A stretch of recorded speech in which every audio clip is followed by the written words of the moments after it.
Welcome to Dr. Amazon Podcast, the emergency support channel for FBA private label sellers. We invite top Amazon experts to share the most efficient tips and tricks for your businesses. We are trying to deliver only accurate, credible, and relevant information. My name is Vitaly Fizhniak and I am the CGO of Profit Whales. And let's get started.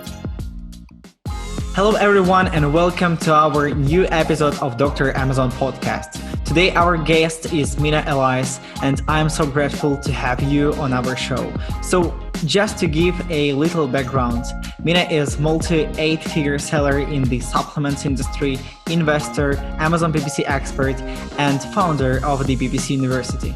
Mina, welcome. Thanks, man. But it's 7-figure, not 8-figure. I wish. Okay. Working on it. I think that during the 2021, we will have a chance to reach it. Yeah. Now I got some big shoes to fill. Okay, thank you that you catch me about that. And I really wanted to understand, what is your expectations from the 2021? Because the 2020 was like a crazy year. Crazy year, unexpected year. So could you please give a little feedback about that? So in 2021, personally, in the world, this is the way that I see things. Is 2020 there was a lot of resistance and a resistance to change, and first of all, very, very common. People are always resistant to change, but I think that it was a big advantage for me because I'm the kind of person who, when I see change, I want to be the first person that adapts to that change because the faster that you adapt to that change, the more of an advantage you have. So while everyone was complaining and saying, oh, this and that, it's only going to be a few months, I was adapting very, very quickly. A couple of things happened. I was able to pick up some really good talent in the market. And, I was also able to kind of shift and do things more efficiently than other people, while other people were still kind of stuck in the old ways or hoping that the old ways would come back. I think in 2021, everything is moving more and more and more towards, obviously, e-commerce. There's going to be a huge push for e-commerce. All of the e-commerce platforms are getting a boost. So not just Amazon, all of the off Amazon ones as well. And I think in 2021, maybe things are going to start opening up again. I do see, now that the, vaccine is out and all of that kind of stuff, everything is going to start opening back up. And, but I think that e-commerce is still going to, face the same boost because actually, funny story, I went to Best Buy. So I travel a lot. In 2020, I traveled 17 or 18 times, took 18 trips. So I really have my travel kind of procedure optimized. So one of the things that I wanted to do is, every time I travel, I want to get maximum efficiency at work. So I'm able to when I'm on the plane, I have certain things that I can work on that's suitable for that. As soon as I land, I make sure that all of my Airbnbs have a certain things like here and there. So I went to buy a tablet, like a second monitor, like a tablet, right? I went to Best Buy and guess what? They said, I'm sorry, we don't have it. Get it online. I said, okay, I have a monitor. The power plug broke and I brought the monitor. Can you get me a power plug? They said, oh, I'm sorry, you have to get it online. And I'm like, this is exactly why physical retail is going to die because you show up there and you can't even get the stuff that you want. And I wasn't asking for anything unreasonable. I was asking for a power plug and a portable monitor. So in 2021, I really see there's going to be a continuous shift as if it's still 2020 to e-commerce. I don't think physical retail is going to bounce back. The only physical stuff that's going to bounce back is going to be entertainment, like, theaters, bars, clubs, because cinemas, restaurants, that's like the human interaction. You can't replace that with anything e-commerce. But tell me why I need to touch a laptop before I buy it. If anyways, it can come to me, I can test it. And if I don't like it, I can return it. Right? Yeah. Like for me, I buy everything on Amazon. I'm like, whatever, if I don't like it, it takes 2 seconds to return, go to Amazon Locker, give them the thing. Here you go. Done. And the Amazon Locker is 5 minutes from me. So I think that's going to be the shift. Now, for me personally, in 2021, in 2020, I saw a lot of opportunities. And I think that maybe as entrepreneurs, that's one of our kind of downfalls, is that we see Mm-hmm. so many opportunities, and there's so many different ways of making money. And I really want to tell everyone that there is money to be made in everything. So please, no one ever come to me and say, "Hey, man, like there's so much money in this." I'm like, there's so much money in everything. There's so much money in selling toilet paper, in selling dirt, in anything. There's so much money in everything. So I was kind of a little bit of shiny object syndrome in 2020. In 2021, I am saying no to everything. I have one sole focus. That sole focus is building the absolute strongest team for supplement brands. And Mm-hmm. then, and obviously, like you said, I manage my own supplement brands, and I'm investing in supplement brands. So what I'm gonna do in 2021 is I'm building the strongest team ever, where it's so easy to come in, start a new supplement brand, everything is kind of the same, or invest in a supplement brand, everything is the same. And Mm-hmm. that same team, it's the same procedures, it's the same everything. And kind of take that team and grow my businesses way faster, scale kind of horizontally. But obviously, at the same time, Hydrolyte, which right here is my Yeah. passion. It's and if you follow me on Instagram, you know how much I love Hydrolyte. I use it every single day. I'm coming up with new products because it's for me. It's for me as an MMA fighter, as a competitive athlete. And so, I really want to master everything there is around building a supplement brand, Mm-hmm. being like a branded brand. I mean, everyone knows I'm branded. I'm not just like an Amazon brand. I'm branded, but I really want to master omni-channel marketing. I want to drive traffic, cold traffic, and then the second that you touch my page, I want you to see me on Facebook, Instagram, YouTube, Google, Snapchat, Twitter, Reddit, everywhere. I want to be kind of everywhere. Like as soon as you see me, as soon as you touch me once, you kind of see me everywhere for the next 30 days. I really want to get good at that. So right now you're focusing on creating a great, like, strong team with a Yeah. talented people that will help you to like boost and scale everything that you have inside the Amazon. But if we will come back into the e-commerce sphere, like as a general one, do you think about any multi-channel experience? Do you think about a new platforms that you would like to reach? You mean like Walmart and things like that? Yeah, exactly. Yeah, I think, okay, so if you guys are looking at Walmart's like public records, P&Ls, it shows how much money they're investing. They're reinvesting into their e-commerce platform. Mm-hmm. And I believe it's in the multiple billions. Like, I think it was 6 and then 4, and so they're Amazon's showing a better profit than Walmart, but Walmart is reinvesting more, and it's in the billions, and that's like a significant number. So I really think that Walmart is very, very, very up and coming.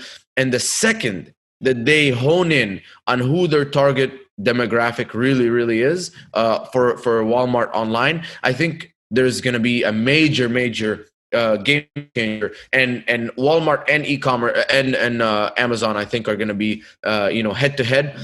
They're going to have a little bit of an intersection, I think, between the audiences. I think Walmart is going to be a certain audience and Amazon is going to be a certain audience, but they're going to capture even more because Walmart has the stores that Amazon doesn't. So they do have a very strategic advantage. Is yes, Amazon has fulfillment centers everywhere, but Walmart has how many Walmarts in every single state? So I really do see, that's one of the things I want to move on aggressively is Walmart. I really do see a lot of potential in Walmart. Yeah, because I know that right now Amazon sellers, they are really focused on the diversity. I mean, just focusing on the expanding new and new platforms. Yeah, as the Yeah. Amazon.com and the Walmart, for example, the Instacart and stuff like that. Because now everything, like as you have said, the e-commerce is one of the most growing trends. Yeah, for like 2020 and 2021, absolutely.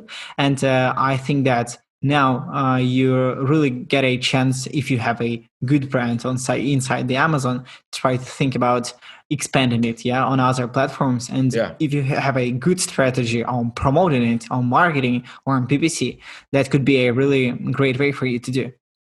Yeah, and I also think in 2021, if you don't have a brand, you're running out of luck. okay? Because up until 2020, you being on Amazon, like the competition was okay, getting stronger, but it wasn't getting this strong.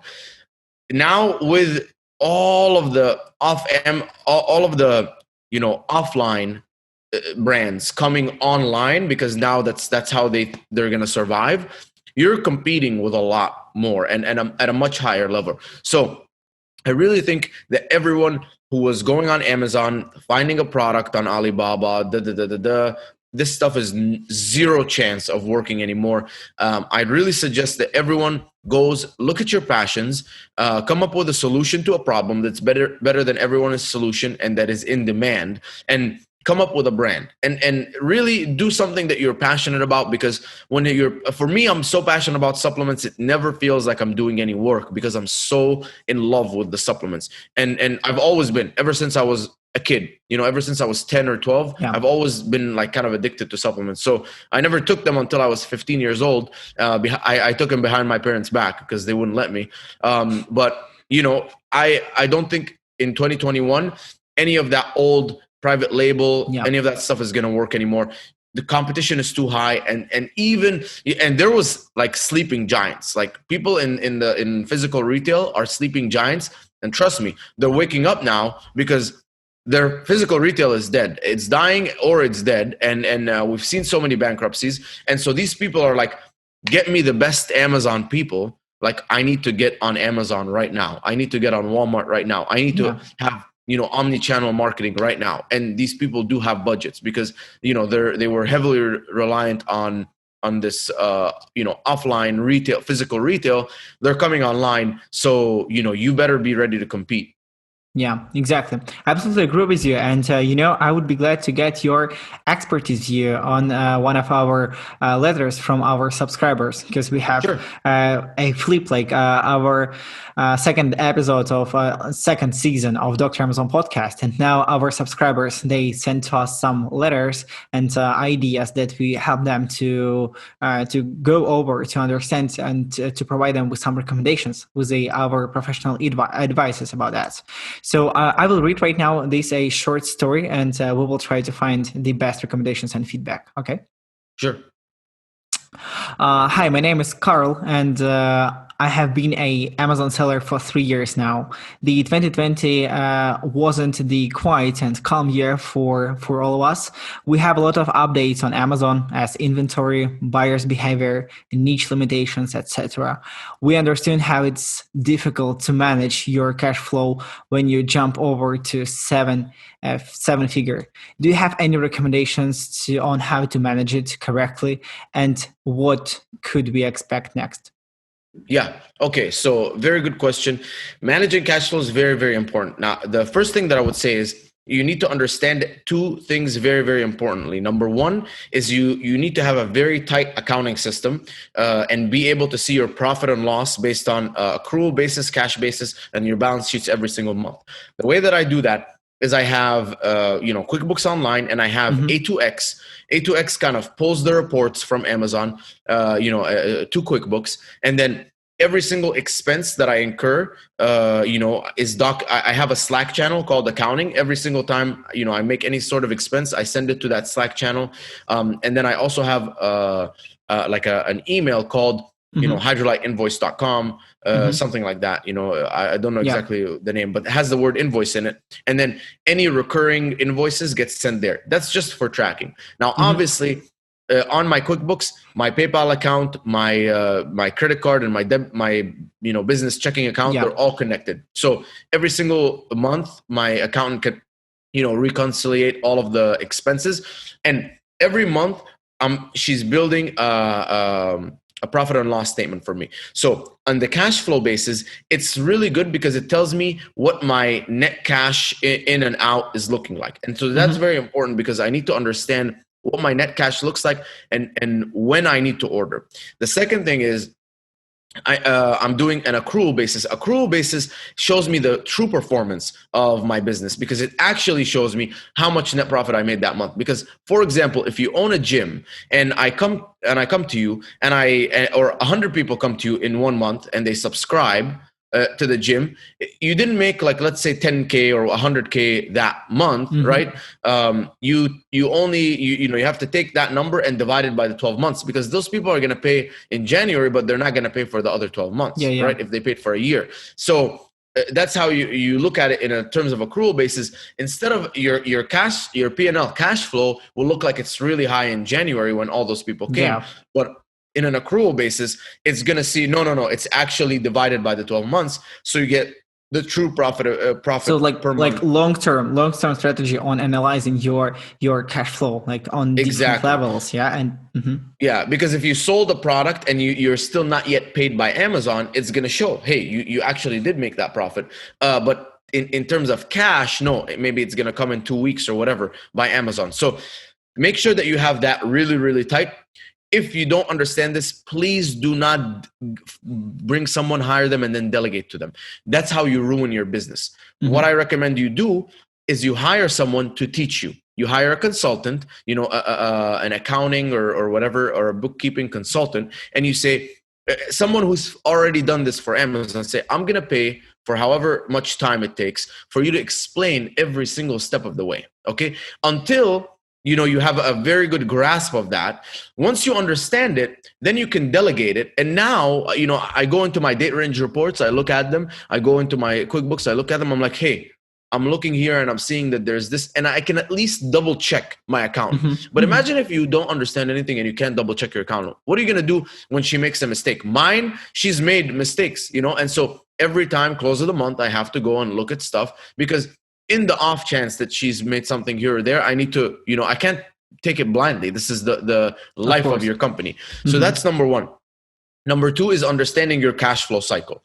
Understanding your cash flow cycle is going to be very important, because the shorter your cash flow cycle is, it means if I invest $1,000 in product, when is that $1,000 going to come back to me as $1,000 plus profit? Is it 2 weeks, 4 weeks, 6 weeks? Now, if you have to pay 100% down, and then your lead time is 8 weeks, and then it takes 4 weeks to sell on Amazon, and then 2 weeks for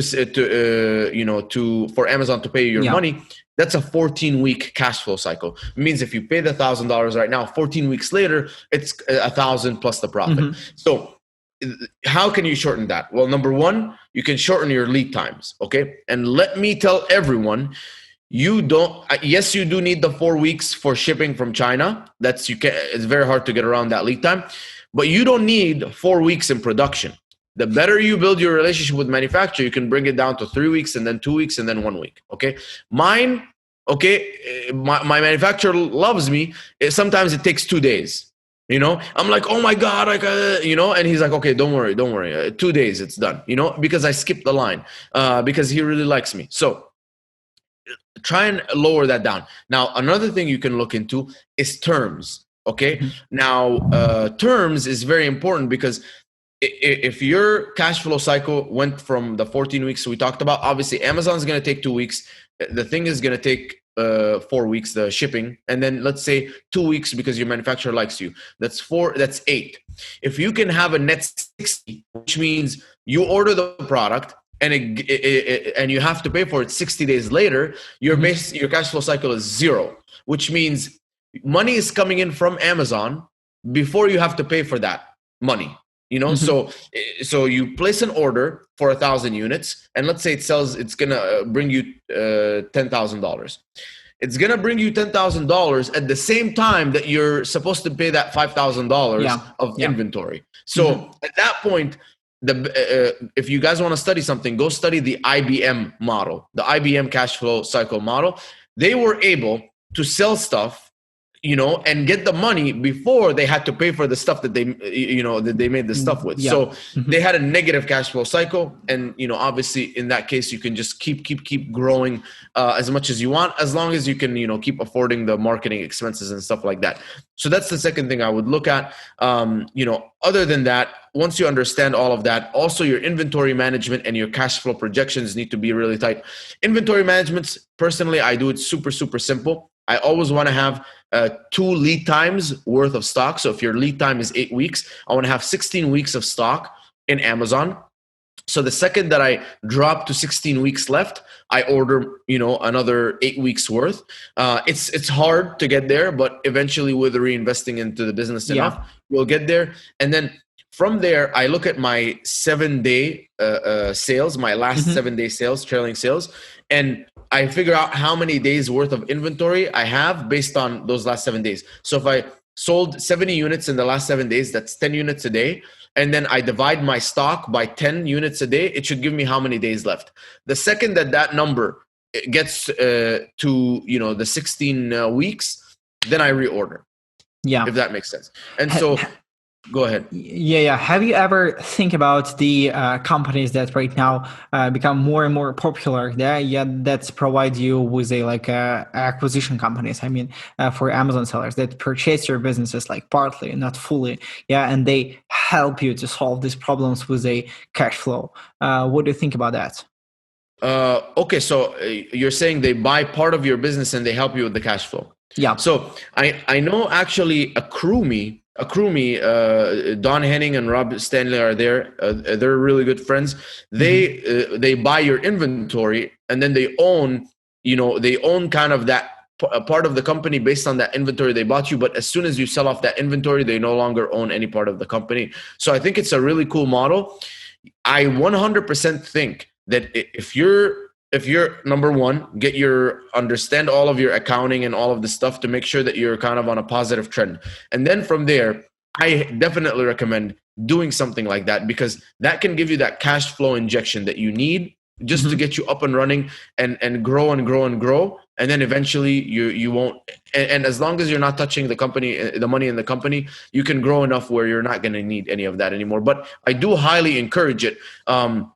There's a lot of stuff you can do, but the number one thing is you have to have a tight ship for anything to work. Because if you have kind of a bucket and it's leaking and you put more water into it, it's just going to leak faster. So, make sure that you have a very tight ship. And then from there, if you dump in money, even if you're, instead of making 25% profit, you're only making 12% profit, it's still profit.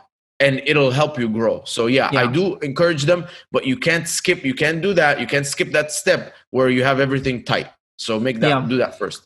We have the same understanding in case of the PPC campaigns. I know that a lot of Amazon sellers that right now do the PPC, they do not calculate all needed results or all indicators right. Yeah, and so sometimes it's like the same in the case of the leaking. So they just do more and more, trying to invest more. But the Amazon now, it's not that platform that will take all your investments into the Amazon and will use it correctly. I mean, sometimes you should just control. You should absolutely understand each dollar that you invest, how it's working for you, what is the benefit for you will be, if you will increase, decrease. And the same things, it's not only inside the PPC.